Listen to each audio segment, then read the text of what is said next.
right now.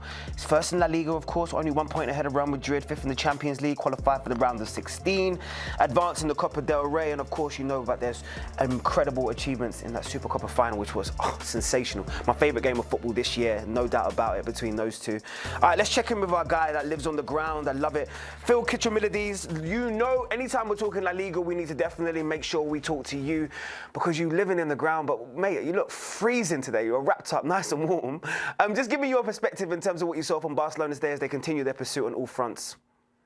Yeah, it's cold for Spain. It's not cold compared to the east coast of the US where you are. So I'm not going to complain at all. I'm just gonna roll with it. Barcelona were pretty comfortable today until they let Albacete into it in the last few minutes, and then it was another nervy night here. There's been absolutely madness in this stadium, the Carlos Belmonte, because Albacete in this Copa del Rey run, they equalised in the 93rd minute against Celta Vigo, and they knocked them out on penalties. Then they beat Real Madrid in the 94th minute in the previous round, and then they scored here in the 86th minute, and they had Barcelona on the ropes. Last few minutes, Gerard Martin cleared a ball off the line, which would have been the equaliser. So congratulations to Albacete, an extraordinary run. Remember, this is the team that are 12th in the second division. They were 17th in the second division when they knocked out Real Madrid. It's been an unbelievable run from them, and credit to them. Now, Barcelona, like I said, I think they were solid today. I think there were some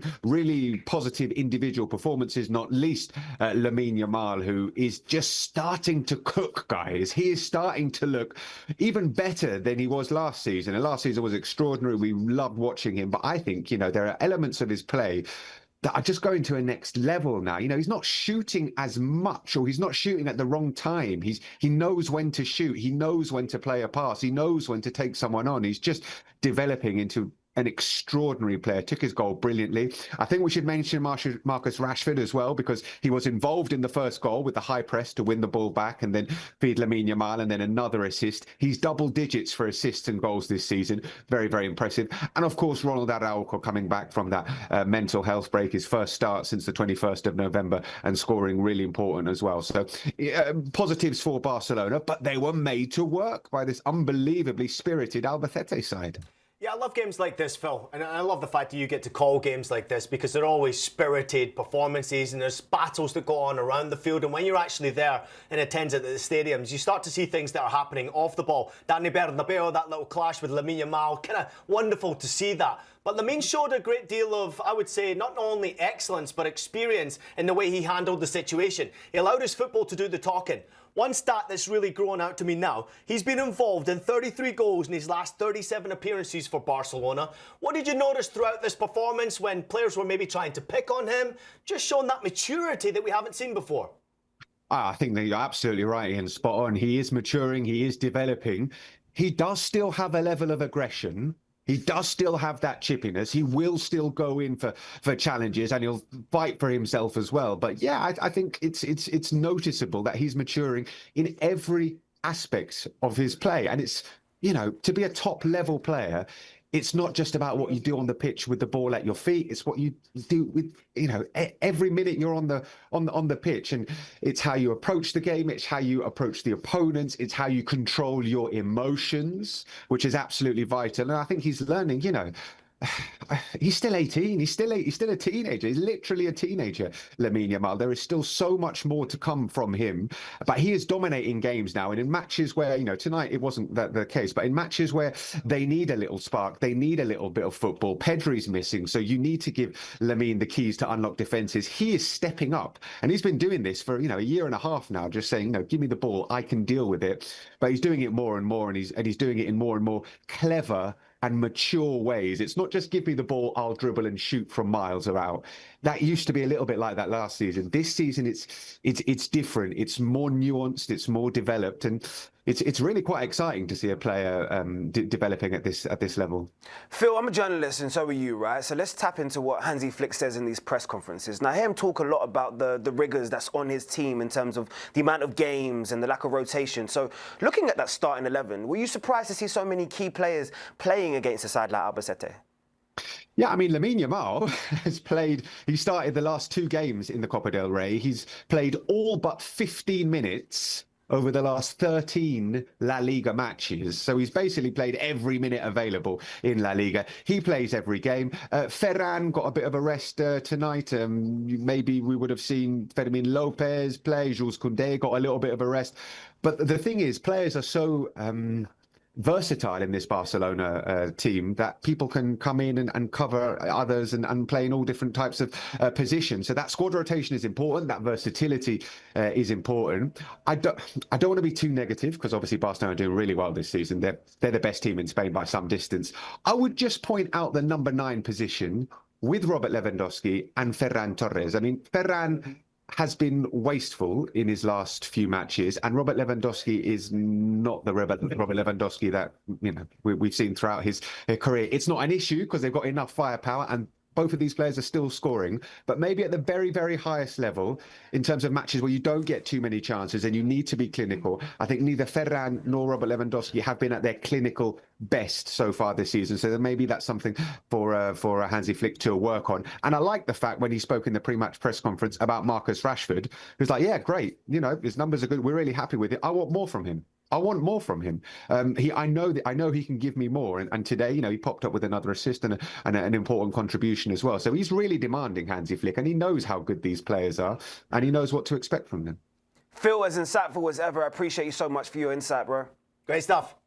Cheers, guys. I'm going into the warmth now. That's all right. Can you imagine Phil turning around and talking about going into the warmth? Sangria he's grabbing. Sangria all night.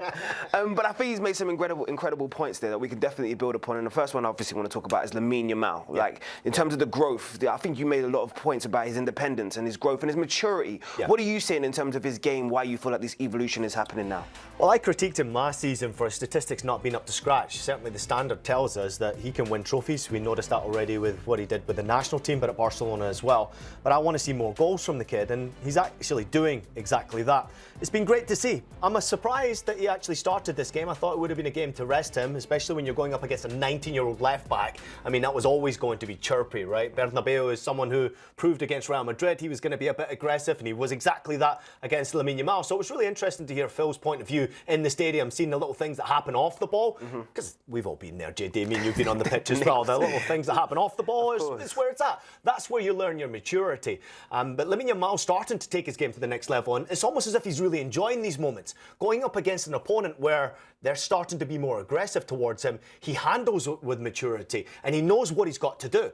Basically do your football with all the talking, do all the talking with the football, if I say it correctly. But his goals this year have been outstanding. I mentioned already before, it's 33 goals, involvements in 37 appearances for Barcelona, and that's actually impressive. 18 goals and 15 assists. It's awesome.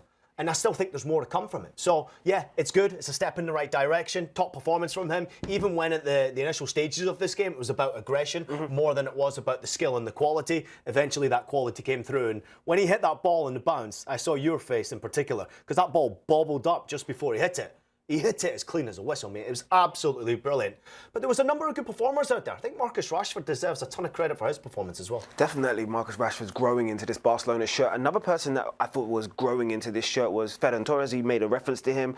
But, of course, that battle for the number 9 shirt now is now becoming one that's heating up. I remember you talking about this early on and spotting this as a place where Barcelona need to improve. Do you still feel like they need to improve? They're listening to Phil's comments as well. Yeah, I think our scoreline viewers out there know that I do have that man crush on Lewandowski. I've watched him his whole career. I mean, even from his Polish days all the way through the Bundesliga to where he's at now, and hopefully, if he wants to come to Major League Soccer, hit me up, Big Rob. But I do think that at some point you recognise that Ferran Torres is going to be that number 9. And I think Ferran Torres actually has a great bit of chemistry with Fermín López, Dani Olmo, obviously Lamine Yamal, Rashford as well. They're all young players. They kind of mix very well. Lewandowski's kind of gone off the ball a little bit. So first time I've actually heard Phil talk about that as well, which was, to me, quite interesting. Couple of goals in the last 4 matches, it's okay. 1 goal in 4, and I think it's a couple in 7. And that's not enough for Lewandowski. Those are not Lewandowski numbers. So what's actually happening here is, I think Hansi Flick has also read the script a little bit. He can't play every game, Lewandowski, and he's certainly not living up to that standard. So at some point, time catches up with you, and we might be seeing the beginning of the end from Lewandowski. But he's not a bad player to have on the sidelines to be able to bring off the bench, or to have starting a game and then bringing Fermín López off, or to have simply on the training ground helping all of those youngsters improve and get better. Lewandowski has a coach's mind. He has a coach's mentality. He is someone who I can only imagine is helping every single one of these youngsters become better players, better professionals, the way he looks after himself. His physique is unbelievable, absolutely incredible. And I know that because I actually sat down at dinner with him and his wife. She's a nutritionist. It's unbelievable how low his body fat is and how well he maintains himself. And that's why he can play at this level for his age. But time does catch up with you at the end of the day, and I think we're getting that.